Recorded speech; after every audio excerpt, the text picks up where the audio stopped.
Anekal ಪಟ್ಟಣದಲ್ಲಿರುವ doctor S Gopalaraju ಸರ್ಕಾರಿ ಪ್ರಥಮ ದರ್ಜೆ ಕಾಲೇಜು ಆವರಣದಲ್ಲಿ 2025-26ನೇ ಸಾಲಿನ ಸಾಂಸ್ಕೃತಿಕ ಕ್ರೀಡೆ, rovers and rangers, red cross ಮತ್ತು ಎನ್ಎಸ್ಎಸ್ ಚಟುವಟಿಕೆಗಳ ಉದ್ಘಾಟನಾ ಸಮಾರಂಭವನ್ನು ಹಮ್ಮಿಕೊಳ್ಳಲಾಗಿತ್ತು. ಇನ್ನು ಗಣ್ಯರು ದೀಪ ಬೆಳಗುವ ಮೂಲಕ ಕಾರ್ಯಕ್ರಮಕ್ಕೆ ಚಾಲನೆ ನೀಡಿ ಶುಭ ಹಾರೈಸಿದರು.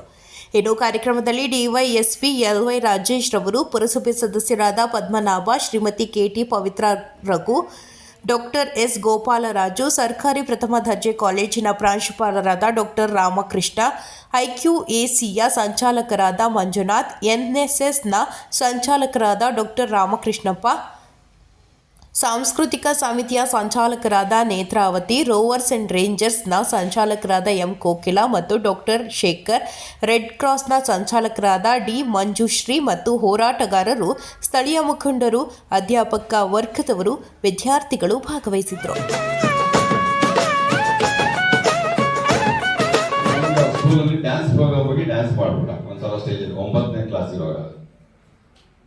ಚೆನ್ನಾಗಿ ಮಾಡ್ತಾನಲ್ಲ ಏನು ಅಂತ ಬೆಂತ್ ಹಾಕ್ಬಿಟ್ಟು ಇವನಿಗೆ ಎನರ್ಜಿ ಬಂದ್ಬಿಡ್ತು. ನೆಕ್ಸ್ಟ್ 10ನೇ ಕ್ಲಾಸಿಗೆ ಬಂದ. 10ನೇ ಕ್ಲಾಸಿಗೆ ಬಂದಾಗ ನಮ್ಮ ಮನೆ ಮುಂದೆ ಗಣೇಶ ಕೊಡಿಸಿದ್ನು. ಅಲ್ಲಿ ಸ್ಟೇಜ್ ಮೇಲೆ ಹಣ ನಾನು ಆಡ್ತೀನಿ ಅಂತಂದ, ಆಡು ಅಂತ ಬಿಟ್ರು. ಅಲ್ಲಿ ಸ್ಟೇಜ್ ಮೇಲೆ ಚೆನ್ನಾಗಿ ಮಾಡ್ದ, ಎಲ್ಲರೂ ಚಪ್ಪಾಳೆ ಹೊಡೆದ್ರು, ಇವರಿಗೆ ಖುಷಿ ಆಗ್ಬಿಡ್ತು. ಅದಾದ್ಮೇಲೆ ಮನೇಲಿ ಕುತ್ಕೊಂಡ್ಬಿಟ್ಟು ಸುದೀಪ್ದು ಇವ್ರದ್ದೆಲ್ಲ ಡೈಲಾಗ್ಸ್ ಹೊಡಿತಾ ಇದ್ದ. ಸೊ ಆ ರೀತಿ ಒಂದು ಕಲ್ಚರಲ್ ಪ್ರೋಗ್ರಾಮ್ ಸ್ಕೂಲಲ್ಲಿ ಶುರು ಆಗಿತ್ತು. ಇವತ್ತು ಭೀಮಾ ಅನ್ನೋ ಒಂದು ಸಿನಿಮಾದಲ್ಲಿ ಎಷ್ಟು ಜನ ನೋಡಿದ್ದೀರಾ? ಭೀಮಾ ಸಿನಿಮಾ. ಓಕೆ, ಆ ಸಿನಿಮಾದಲ್ಲಿ MLA ಮಗನ ಪಾತ್ರ ಮಾಡಿದ್ದಾರೆ ವಿಲನ್ ಆಗಿ. ಅವರು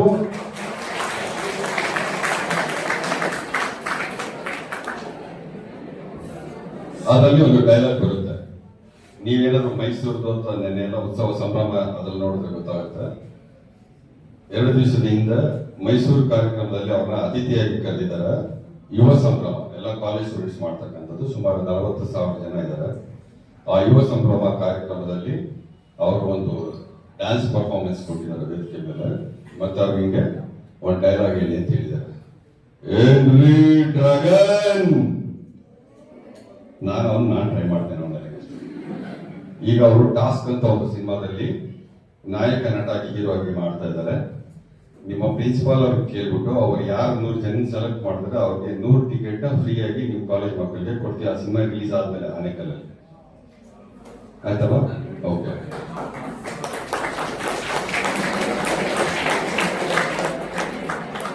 ಸ್ವಲ್ಪ ಇದು ಬದಲಾವಣೆ ಆಗ್ಬೇಕು.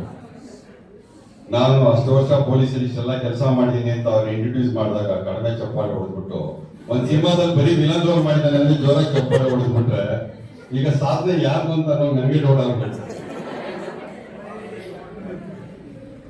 ಅಲ್ವಾ ಮೇಡಮ್? ಹಾಗೆ ಈಗ ವಿಷಯಕ್ಕೆ ಬರೋಣ. ಬಹಳ ಮುಖ್ಯವಾದದ್ದು ಏನು ಅಂತಂದ್ರೆ, ನೀವೆಲ್ಲರೂ ಸೋಷಿಯಲ್ ಮೀಡಿಯಾದಲ್ಲಿ ಇದ್ದೀರಾ ಅಂತ ನನಗೆ ಅರ್ಥ ಆಯ್ತು ಯಾವಾಗ ನೀವು ರಿಪ್ಲೈ ಮಾಡಿದ್ರೆ. ಯಾವಾಗ ಸೋಷಿಯಲ್ ಮೀಡಿಯಾದಲ್ಲಿ ಯಾವುದೋ ಒಂದು ಅಕೌಂಟ್ ಓಪನ್ ಮಾಡಿದಾಗ ನೀವು ವಿಶೇಷವಾಗಿ ಗಂಡು ಮಕ್ಕಳಾಗ್ಬೋದು ಹೆಣ್ಮಕ್ಳಾಗ್ಬೋದು ಫೋಟೋಸ್ ಎಲ್ಲ ಹಾಕ್ತೀರಾ, AI ಕೊಡ್ತೀರಾ, ಡಿಸೈನ್ ಫೋಟೋಸ್ ಬರುತ್ತೆ. ಎಷ್ಟು ಜನ ಲೈಕ್ ಮಾಡಿದ್ರು ಖುಷಿ ಆಗುತ್ತೆ. ಬಟ್ ನೀವು ಒಂದ್ಸಲ ಫೋಟೋಸ್ನ AI ಕೊಟ್ಮೇಲೆ ಅದೇ ಫೋಟೋನಲ್ಲಿ ಅದೇ AI ನಿಮ್ಗೆ ಹೊಸ ತರ ಡ್ರೆಸ್ ಹಾಕ್ಸ್ಬೋದು ಅಂದ್ರೆ ಆ ಡ್ರೆಸ್ ಬಿಚ್ಚಕ್ಕೂ ಅದು ಬರುತ್ತೆ. ಗಮನದಲ್ಲಿರಲಿ. ನೀವು ಇನ್ಸ್ಟಾಗ್ರಾಮ್ ಅಲ್ಲಿ ಅಕೌಂಟ್ ಇಟ್ಕೊಳ್ತೀರಾ, ಇಟ್ಕೊಳ್ಳಿ, ಬಟ್ ಯಾವತ್ತು ಪ್ರೈವೇಟ್ ಅಕೌಂಟ್ ಇಟ್ಕೊಳ್ಳಿ. ನಿಮ್ಮ ಸ್ಟೇಟಸ್ ಅಲ್ಲೂ ಅಷ್ಟೇ, ನಾನು ಅಲ್ಲೋದೆ ಇಲ್ಲೋದೇನೆಲ್ಲ ಆವಾಗ ಅಪ್ಲೋಡ್ ಮಾಡಬೇಡಿ. ಅನ್ನೋನ್ ಫ್ರೆಂಡ್ ರಿಕ್ವೆಸ್ಟ್ ಬಂದ್ರೆ ಅವ್ರನ್ನ ನೀವು ರಿಕ್ವೆಸ್ಟ್ ನ ಅಕ್ಸೆಪ್ಟ್ ಮಾಡಕ್ ಹೋಗ್ಬೇಡಿ. ಎಸ್ಪೆಷಲಿ ವಿಶೇಷವಾಗಿ ಹೆಣ್ಮಕ್ಳು ಇರ್ಬೋದು, ಗಂಡು ಮಕ್ಳು ಇರ್ಬೋದು, ಇವತ್ತು ಯಾರೂ ಸೇಫ್ ಅಲ್ಲ. ಎಷ್ಟೋ ಫೇಕ್ ಅಕೌಂಟ್ ಹೆಣ್ಮಕ್ಳ ಹೆಸರಲ್ಲಿ ಮಾಡಿ ಹುಡುಗರು ಟಾರ್ಗೆಟ್ ಮಾಡಿ ಮೆಸೆಂಜರ್ ಅಲ್ಲಿ ಮೆಸೇಜ್ ಮಾಡಿ ವಿಡಿಯೋ ಕಾಲ್ ಬಾ ಅಂತ ಹೇಳಿ ವಿಡಿಯೋ ಕಾಲ್ ಅಲ್ಲಿ ಅವ್ರನ್ನ ಬೇರೆ ತರ ಪ್ರಚೋದನೆ ಮಾಡಿ ಸ್ಕ್ರೀನ್ ರೆಕಾರ್ಡಿಂಗ್ ಮಾಡಿಕೊಂಡು ಬ್ಲಾಕ್ ಮೇಲ್ ಮಾಡಿ. KR ಅಲ್ಲಿ ಒಬ್ಬ ವಿದ್ಯಾರ್ಥಿ ಕಾಂಪಿಟೇಟಿವ್ ಎಕ್ಸಾಮ್ಸ್ ಪ್ರಿಪೇರ್ ಆಗ್ತಾ ಇದ್ದಾನು. ಅವ್ರು ಆ ರೀತಿ ಬ್ಲಾಕ್ ಮೇಲ್ ಮಾಡೋಕೆ ಶುರು ಮಾಡಿದಾಗ ಸ್ಟಾರ್ಟಿಂಗ್ ಅಲ್ಲಿ ಒಂದು 20,000 ದುಡ್ಡು ಕೊಡ್ತಾನೆ. ಇಲ್ಲ ನಿಂದೆಲ್ಲ ವಿಡಿಯೋ ಯೂಟ್ಯೂಬ್ ಎಲ್ಲ ಕಡೆ ಅಪ್ಲೋಡ್. ಸಂವಿಧಾನ ನಮಗೆ ಕೊಟ್ಟಿರುವಂತಹ ಘನತೆಯ ಬದುಕನ್ನ ಎತ್ತಿಳಿದ್ದೇನೆ, ಮಾನವೀಯ ಮೌಲ್ಯಗಳನ್ನ ನಾನು ಎತ್ತಿಳಿದ್ದೇನೆ ಅಂತ ಕುಂತಿರುವಂತಹ ಎಲ್ಲ ಯುವ ಮನಸ್ಸುಗಳಿಗೆ ನಾನು ಮೊದಲು ಹಣೆ ಬಳೆದು ಶರಣು ಹೇಳ್ತಾ, ಎಲ್ ವೈ ರಾಜೇಶ್ ಅವ್ರು ಮಾತಾಡಿದ ನಂತರ ನಾನು ಏನ್ ಮಾತಾಡ್ಬೇಕು ನನ್ಗೆ ಗೊತ್ತಾಗ್ಲಿಲ್ಲ. ಅವ್ರು 20 ವರ್ಷಗಳ ಹಿಂದೆ ಅಂತ ಹೇಳಿದಾಗ ನನಗೂ ಅದು ನೆನಪಾಗ್ತಿತ್ತು. ನಾನು ಬಹಳ ಕಾಟ ಕೊಟ್ಟಿದ್ದೀನಿ ಅವರಿಗೆ, ಪ್ರತಿ ಸಲ ಫೋನ್ ಮಾಡಿ ಇದ್ ಮಾಡಿ. ಹಾಗೆ ಅವರಲ್ಲಿ ಒಂದು ಸೃಜನಶೀಲತೆ ಇತ್ತು. ಯಾವುದೇ ವಿಚಾರ ಆಗಲಿ ಅಪರಾಧದ ಮನೋಭಾವನೆಯಿಂದ ವ್ಯಕ್ತಿಯನ್ನ ನೋಡದೆ ಅವನಲ್ಲಿ ಒಂದು ಕ್ರಿಯಾ ಚಟುವಟಿಕೆ ಇದೆ, ಕ್ರಿಯಾಶೀಲತೆ ಇದೆ. ಅದನ್ನ ನಾನು ಹೇಗೆ, ನಮಗೆ ಸಂವಿಧಾನ ಅಭಿವ್ಯಕ್ತ ಸ್ವಾತಂತ್ರ್ಯ ಕೊಟ್ಟಿದೆ, ಅದನ್ನ ಹೇಗೆ ನಾನು ಪ್ರಚಲಿತಕ್ಕೆ ತರಬಹುದು. ವ್ಯಕ್ತಿ ಕೆಟ್ಟವನಲ್ಲ, ವ್ಯಕ್ತಿಯ ಗುಣಲಕ್ಷಣಗಳು ಕೆಟ್ಟದ್ದಲ್ಲ, ಸುತ್ತುವರೆದ ಅವನನ್ನ ಆವರಿಸಿರುವಂತಹ ಮನಸ್ಸುಗಳು ಅವನನ್ನ ಟ್ವಿಸ್ಟ್ ಮಾಡ್ತಾ ಇದೆ ಅನ್ನುವಂತಹ ವಿಚಾರಗಳನ್ನ ಹೇಳ್ತಾ ಬಂದು ನಾನು ಒಂದು ಸಣ್ಣದನ್ನ ಹೇಳಿ ಮುಗಿಸ್ತೀನಿ. ಆ 20 ವರ್ಷಗಳ ಹಿಂದೆ ಹೋಗೋದಕ್ಕಿಂತ ನಾನೊಂದು 10-15 ವರ್ಷಗಳ ಹಿಂದೆ ಇದೇ ಆನೇಕಲ್ ತಾಲೂಕಿನಲ್ಲಿ ಅವರು ಏನು ಅವರ ಪರಿಚಯ ಮಾಡಿಕೊಡುವಾಗ ಅವರಿಗೆ ಒಂದು ಆಸೆ ಇತ್ತು. ಆನೇಕಲ್ ಅಂದ್ರೆ ಕ್ರೈಮ್ ಸಿಟಿ, ಆನೇಕಲ್ ಯುವಕರು ಅಂದ್ರೆ ಇಡೀ ನಮ್ಮ CCRB SCRB ಯಾವ ರಿಪೋರ್ಟ್ ನಲ್ಲಿ ನೋಡಿ ಎಲ್ಲಾದ್ರೂ ಇರ್ತಾರೆ ಅಂದ್ರೆ ಆನೇಕಲ್, ಅದು ಗೋಪಾಲರಾಜು ಕಾಲೇಜು. ಇದು ನಮಗೆ ಒಂಥರ ನೋವುಂಟು ಮಾಡಿದಾಗ ಏನಾದ್ರೂ ಒಂದು ನಮ್ಮ ಆನೇಕಲ್ ತಾಲೂಕಿಗೆ, ನಾನು ಸಬ್ ಇನ್ಸ್ಪೆಕ್ಟರ್ ಆಗಿ ಬಂದಿದ್ದೇನೆ, ಹಾಗೆ ಇನ್ಸ್ಪೆಕ್ಟರ್ ಆಗಿ ಇದ್ದೇನೆ, ಮತ್ತು ನಾನು ಇಲ್ಲಿ ಅವರ ತಾಯಿ ತಂದೆ ನಾನು ತುಂಬಾ ನೆನೆಸ್ತೀನಿ. ಯಾಕಂದ್ರೆ ಅವರು ಇಬ್ಬರು ಕೂಡ ಶಿಕ್ಷಣ ಕ್ಷೇತ್ರಕ್ಕೆ ಕೊಟ್ಟಂತಹ ಅಭೂತಪೂರ್ವ ಸಾಧನೆ ಇದೆಯಲ್ಲ, ಅದೇ ಕುಡಿ ಇವತ್ತಿಗೆ ಕೂತಿದೆ. ಅದೇ ಕುಡಿ ಇವತ್ತು ಕಲೆ ಮತ್ತು ಸಂಸ್ಕೃತಿಯಲ್ಲಿ ಪ್ರತಿರೋಧ ಅಲೆಗಳನ್ನ ನೀಡುತ್ತಾ ಸಮಾಜಮುಖಿಯಾಗಿ ಅವನ ಗುಣಲಕ್ಷಣಗಳನ್ನ ಬಿಂಬಿಸ್ತಿರೋದು ನಮ್ಮ ಸೂರ್ಯ ಅಂತ ಹೇಳಿಕ್ ಇಷ್ಟಪಡ್ತೇನೆ. ಆಗ ಇಡೀ ಆನೇಕಲ್ ತಾಲೂಕಿನ ಹಲವಾರು ಕಾಲೇಜ್ಗಳನ್ನ ಭೇಟಿ ಮಾಡಿ ನಮ್ಮ ಗ್ರಾಮೀಣ ಮಕ್ಕಳು ಸಹ UPSC ಕಾಂಪಿಟೇಟಿವ್ ಎಕ್ಸಾಮ್ಸ್ ಅಂತ ಅವ್ರು ಏನ್ ಹೇಳಿದ್ರು ಅದನ್ನ ತಗೊಳ್ಬಹುದು, ಅವರಲ್ಲೂ ಕೂಡ ಒಂದು ಶಕ್ತಿ ಇದೆ, ಒಂದು ಪೊಲೀಸ್ ಡಿಪಾರ್ಟ್ಮೆಂಟ್ ಗೆ ಬರ್ಬೋದು, ಯಾವುದೇ ಒಂದು ತಹಶೀಲ್ದಾರ್ ಅವ್ರು ಏನ್ ಹೇಳಿದ್ರು ನಾನು ಅದನ್ನ ರಿಪೀಟ್ ಮಾಡ್ಲಿಕ್ಕೆ ಹೋಗಲ್ಲ, ತರಬಹುದು ಅಂತ ಹೇಳಿದಾಗ ಸುಮಾರು ಕಾಲೇಜ್ಗಳಿಗೆ ಅವರದೇ ಆದ ಶ್ರಮದಲ್ಲಿ ಓಡಾಡಿ ಇವತ್ತು ನಮ್ಮ ತಾಲೂಕಿನ ಚಂದಾಪುರದ ಹೆಣ್ಣು ಮಗಳು ಇವತ್ತು ಕೋಲಾರಲ್ಲಿ ನಾನು ಹೋದಾಗೆಲ್ಲ ಸಿಗ್ತಾರೆ, ಸಬ್ ಇನ್ಸ್ಪೆಕ್ಟರ್ ಆಗಿದ್ದಾಳೆ ಭಾರತಿ ಅಂತ. ಹಾಗೆ ಆನಂದ್ ಅಂತ ನಿಜ ಅವರು ಎಷ್ಟು ಒಳ್ಳೆ ಕೆಲಸ ಮಾಡ್ತಾ ಇದ್ದಾರೆ ಅಂದ್ರೆ ನನಗೆ ಹೆಮ್ಮೆ ಆಗುತ್ತೆ. ನಾನಲ್ಲಿ ಪೊಲೀಸ್ ಟ್ರೈನಿಂಗ್ಗಳಿಗೆ ಹೋಗುವಾಗ ನನಗೆ ಹೆಮ್ಮೆ ಆಗತ್ತೆ ನಾನು ನೋಡುವಾಗ. ಹಾಗೆ ಆನಂದ್ ಅಂತ ಆ ಹುಡುಗನು ಅಷ್ಟೇ ತುಮಕೂರಿನಿಂದ ಈ ಭಾಗಕ್ಕೆ ಬಂದು ಇದೇ ಕಾಲೇಜ್ನಲ್ಲಿ ಕಲಿತು ಎಷ್ಟು ಚೆನ್ನಾಗಿ ಇವುಗಳೆಲ್ಲ ಮುಂದೆ ಬಂದ್ರು ಅಂದ್ರೆ ಅವರಲ್ಲಿ ಇದ್ದಂತಹ ಶ್ರದ್ಧೆ, ಶ್ರಮ, ಉದ್ದೇಶ, ಪ್ರತಿಯೊಬ್ಬ ಜೀವಕ್ಕೂ ಕೂಡ ಒಂದು ಉದ್ದೇಶ, ಗುರಿ ಇದ್ದಾಗ ಮಾತ್ರ ನಾವು ಮುಟ್ಲಿಕ್ಕೆ ಸಾಧ್ಯ ಅನ್ನೋದನ್ನ ಈ ವ್ಯಕ್ತಿ ತೋರಿಸ್ಕೊಟ್ಟಿದ್ದು. ಇವ್ರ ಜೊತೆಲಿ ಸುಮಾರು ಜನ ಸಹಕರಿಸಿದ್ರು, ಪ್ರತ್ಯಕ್ಷವಾಗಿ ಪರೋಕ್ಷವಾಗಿ. ನಾವಿಲ್ಲಿ SFS ಕಾಲೇಜ್ನ ಪ್ರಾಂಶುಪಾಲರು ಇವತ್ತು ಅವರು ಬೇರೆ ಕಡೆ ಟ್ರಾನ್ಸ್ಫರ್ ಆಗಿದ್ದಾರೆ, ನಮ್ಗೆ ಇಡೀ ಕಾಲೇಜ್ನ ಬಿಟ್ಕೊಟ್ಟಿದ್ರು ಅಲ್ಲಿ. ಹಾಗಾಗಿ ಹಲವಾರು, ಅದರಲ್ಲಿ ಕೂಡ ಪ್ರಮುಖವಾಗಿ ನಿಮ್ಮ ಯುವ ಮನಸ್ಸುಗಳು ಗಟ್ಟಿಯಾಗಿ ನಮ್ಮ ಜೊತೆ ನಿಂತಿದ್ದಕ್ಕೇನೆ ಅದು ಅಚೀವ್ಮೆಂಟ್ ಆಯ್ತು. ಹಾಗೆ ಅವರು ಇಲ್ಲಿ ಹಲವಾರು ಸಾಮಾಜಿಕ ಕಾರ್ಯಕ್ರಮಗಳನ್ನ ಹಾಕೊಂಡಿದ್ದಾರೆ. ರಾಜಲಾಂಛನ ಅಂತ ಒಂದು ಸಂಸ್ಥೆ ಹೆಚ್ಚಾಗಿ ಶಿಕ್ಷಣ ಮತ್ತು ಆರೋಗ್ಯ ಮತ್ತು ಯುವ ಮನಸ್ಸು ಶಾಲಾ ಕಾಲೇಜುಗಳಿಗೆ ಹೋಗೋದು, ಅಲ್ಲಿ ಅವರನ್ನ ಅಡ್ರೆಸ್ ಮಾಡ್ತಾ ಅಲ್ಲಿರುವಂತಹ ಚಾಲೆಂಜಸ್ ಏನಿದೆ ಮತ್ತೆ ಆ ಮಕ್ಕಳಿಗೆ ಯಾವ ರೀತಿ ಪೂರಕವಾಗಿ ಸಪೋರ್ಟ್ ಮಾಡಬಹುದು ಅನ್ನೋ ರೀತಿಯಲ್ಲಿ ಬಹಳ ಚೆನ್ನಾಗಿ ಕೆಲಸ ಮಾಡ್ತಿದ್ದೆ. ಅದು ಇಡೀ ರಾಜ್ಯ ಮಟ್ಟದಲ್ಲಿದೆ, ನಾನು ಆನೇಕಲ್ ಮಟ್ಟದಲ್ಲಿ ಮಾತ್ರ ಹೇಳ್ತಾ ಇದ್ದೇನೆ. ಹಾಗಾಗಿ ನಿಮ್ಮಲ್ಲಿ ಆಸಕ್ತಿ ಇರುವಂತಹವರು ಯಾರೇ ಯುವ ಮನಸ್ಸುಗಳು ಇದ್ದಲ್ಲಿ ದಯಮಾಡಿ ಅವರನ್ನ ಕಾಂಟ್ಯಾಕ್ಟ್ ಮಾಡಿ. ನೀವು ನಿಮ್ಮ ಕೆಲಸಗಳಲ್ಲಿ ವೃತ್ತಿ ಪ್ರವೃತ್ತಿ ಎರಡೂ ಇರಬೇಕು ಮನುಷ್ಯನಲ್ಲಿ.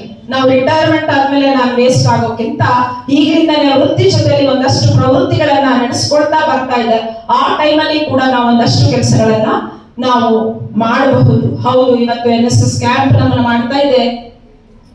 ಯಾವತ್ತೂ ಅಷ್ಟೇ ಕಲೆ ಮತ್ತು ಸಾಂಸ್ಕೃತಿಕ ನೆಲೆಗಟ್ಟಲ್ಲಿ ನಮ್ಮ ಯಾವುದೇ ಒಂದು ಪ್ರತಿರೋಧವನ್ನ, ಸವಾಲುಗಳನ್ನ ನಾವು ಸಮಾಜಕ್ಕೆ ಮುಟ್ಟಿಸಬಹುದು.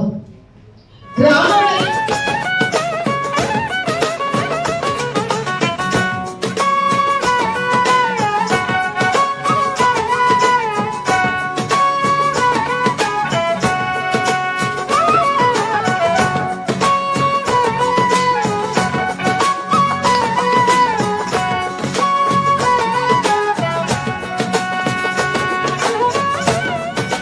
ಫಲಪ್ರದವಾದಂಥ ಫ್ರೂಟ್ಫುಲ್ ರಿಸಾರ್ಟ್ ಪರ್ಸನ್ ಯಾರು ಗೊತ್ತಾ ಸರ್ CL.Y. ರಾಜೇಶ್.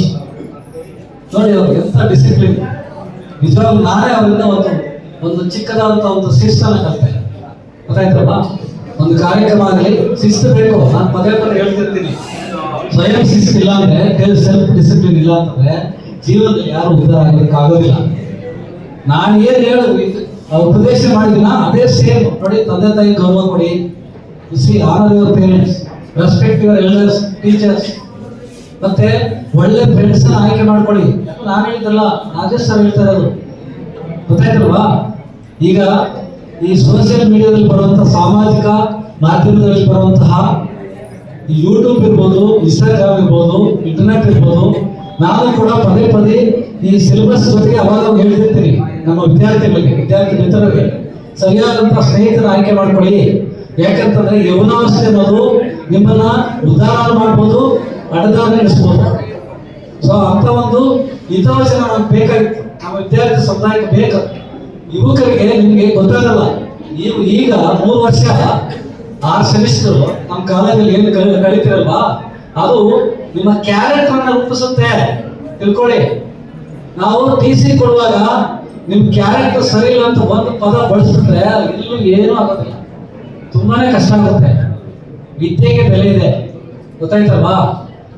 ನಿಮ್ಮ ಪದವಿಗೆ ಬೆಲೆ ಇದೆ, ಅದನ್ನ ನೀವು ತಿಳ್ಕೊಳ್ಳಿ. ನಿಮ್ಮ ಸ್ವಂತ ಉದಾಹರಣೆ ನೀವು ಓದಿ, ಅದನ್ನೇ ರಾಜೇಶ್ ಸರ್ ಹೇಳಿದ್ರು. ಮತ್ತೆ ನಮ್ಮ ಮಮತಾ ಮೇಡಮ್ ಅವತ್ತು ನಿಮ್ಗೆ ಎಂತ ಒಂದು ಸಾಹಿತಿ ತರ ಹೇಳಿದ್ರು ಗೊತ್ತಾ? ಅವ್ರು ಸಾಹಿತ್ಯ ಓದಿದ್ದಾರೆ, ಎಷ್ಟೋ ವಿಷಯ ತಿಳ್ಕೊಂಡಿದ್ದಾರೆ. ನಮ್ಮ ಕಾಲೇಜಿಗೆ ಎಷ್ಟೋ ವಿದ್ಯಾರ್ಥಿಗಳಿಗೆ ಈ ರೀತಿ ಅವರು ಏನದು ಮೋಟಿವೇಶನ್ ಮಾಡಿದ್ದಾರೆ. ಇದನ್ನೆಲ್ಲ ನೀವು ಉಪಯೋಗ ತಗೋಬೇಕು.